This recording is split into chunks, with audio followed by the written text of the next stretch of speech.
Practice versus play. You know, when I'm memorizing something for comedy or if I'm training a move in jiu-jitsu, I feel like most people that are non-professionals, and this is no disrespect, love to play the sport more than you like to practice it. They love to do the wrestling matches more than the drilling. And in a lot of ways, that makes sense. A comedian loves to be on stage more than he does rehearsing and stuff, right? But the thing is, it's that practice that you would never want to practice during a game, but you would love to go out with your friends and play some football, right? The point is, I feel like the only way to truly understand if you're passionate about something is also to equally love the practice as much as the playing. Now, the playing obviously more, but you got to be in love with the practice. You know, I've been working on this new hour of comedy and drilling it and drilling it and drilling it and drilling it and drilling it. That is essentially what separates the professional from the person that's sitting on the side saying, what does it take? Or not even thinking about that aspect, not even thinking about the aspect for if you were a championship fighter, whether you love it or not, the time has to be spent in the gym, not in the ring or the octagon or whatever, okay? The hours that you implement when you are practicing something, and you may say this is common sense, but I don't think it is, which is why I'm bringing it up. Take jiu-jitsu, for example, right? Or football practice, whatever it is. Whenever you're actually having a live game or a match, whatever your sport may be, you are no longer trying to learn anything. And that also means you are not improving. There is a extremely small percentage of there ever even being a possibility of you learning something in a game that you can use in that moment or in that match. Imagine being a professional boxer. You would not be a professional boxer and try a new punch the day that you're going to get into a fight, that day with that guy in that ring, that moment that you haven't practiced before, you know?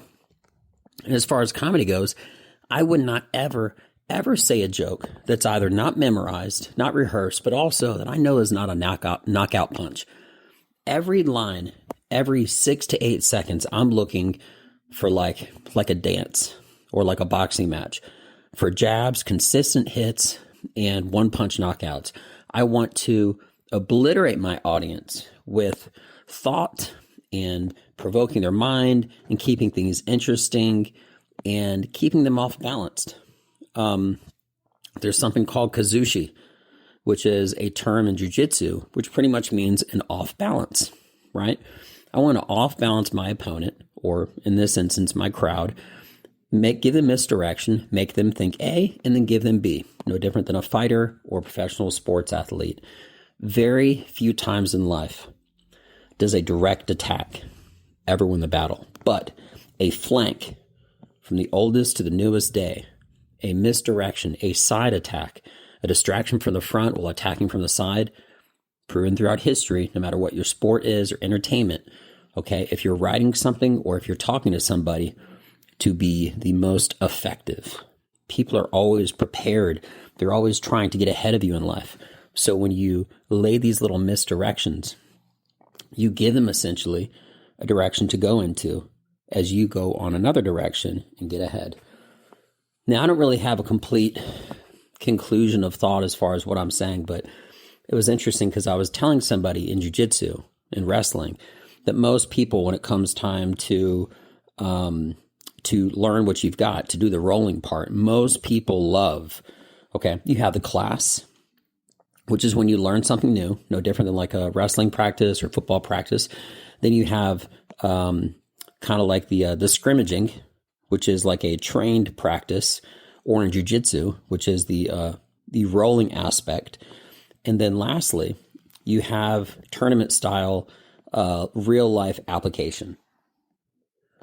That last part, actually let me rephrase that middle part, that part where people after class or at some point they get to learn what they've got, okay, you have an option.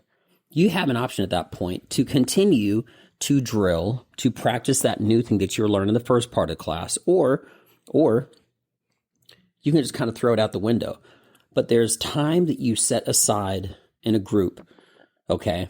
And you should also be setting aside time for yourself to be a better champion, to be a better winner, to take those free throw basketball shots, to shadow spar, to work not just in a group, but as a team, not just in a team, but also by yourself, right? And when you're in love with something and you're passionate about it, and on top of that, you might not be passionate about it, but you may be a professional. The only way to reach that next level, to be world class, is to hopefully fall in love with the practice, with the learning, with the process. Okay? And if it isn't a passion, the only way you can be world class is to practice, practice, and practice. It's the time that you put in after everybody leaves that puts you on that next level.